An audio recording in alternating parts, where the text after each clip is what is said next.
মসনদ দখলের লড়াই 2024 দেখতে চোখ রাখুন চ্যানেল 24/7 এর পর্দায়। ব্যারাকপুর পৌরসভার 1 নম্বর ওয়ার্ডে তৃণমূলের পোস্টার ছেঁড়ার অভিযোগ পাল্টা কটাক্ষ বিজেপির। ব্যারাকপুর পৌরসভার 1 নম্বর ওয়ার্ডের শারদাপল্লী এলাকায় তৃণমূল কংগ্রেসের ফ্লেক্স ছেঁড়ে দেওয়ার অভিযোগ বিরোধীদের বিরুদ্ধে। ঘটনার অভিযোগ দেয় নির্বাচন কমিশন ও টিটাগড় থানায়। পাল্টা ঘটনার নিন্দা করেন বিজেপির ব্যারাকপুর সাংগঠনিক জেলা কমিটির সদস্য আবিষ্কার ভট্টাচার্য। সংবাদ মাধ্যমের মুখোমুখি হয়ে তারা ঠিক কি বললেন শোনাবো আপনাদের।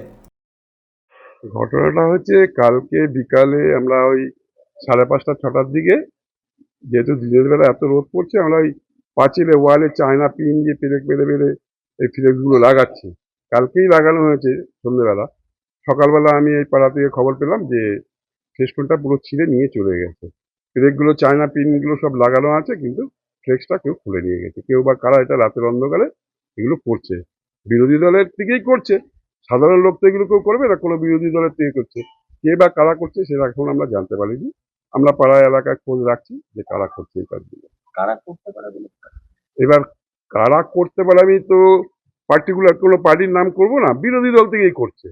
যে কোনো পার্টির থেকে করুক, কে করছে সেটা আমি ব্যক্তিগত যতক্ষণ ধরা না পড়বে ততক্ষণ কাউকে আমি বলতে পারছি না নাম ধরে। ধরা পড়লে তখন তো প্রশাসন বুঝবেই। প্রশাসনকে জানিয়েছে? প্রশাসনকে জানানো হয়নি এখনো, আমি খবর দেবো, কারণ সকালে দেখার পরে আমি অন্য কাজ ছিলাম, ব্যস্ত ছিলাম কাজে, জানানো হয়নি। আমি জানিয়ে দেবো প্রশাসনকে। দেখুন, পোস্টার ব্যানার ছেঁড়ার যে কুকৃতি 1 নম্বর ওয়ার্ডে ঘটেছে তার আমি তীব্র প্রতিবাদ করছি। একটাই কারণে প্রতিবাদ করছি, এই সংস্কৃতিটা খুব খারাপ সংস্কৃতি। গণতন্ত্রের কণ্ঠ রোধ করার যে মানসিকতা, সেখান থেকে এই ধরনের সংস্কৃতির জন্ম হয় এবং এটা পুরোপুরি তৃণমূলী কালচার। ওনাদের গোষ্ঠীদ্বন্দ্বের কারণেই হয়তো এই ধরনের কোনো ঘটনা ঘটেছেন। এখন সুযোগ বুঝে সেটা বিরোধীদের ঘাড়ে চাপিয়ে একটা রাজনৈতিক অশান্তি সৃষ্টি করার চেষ্টা চলছে।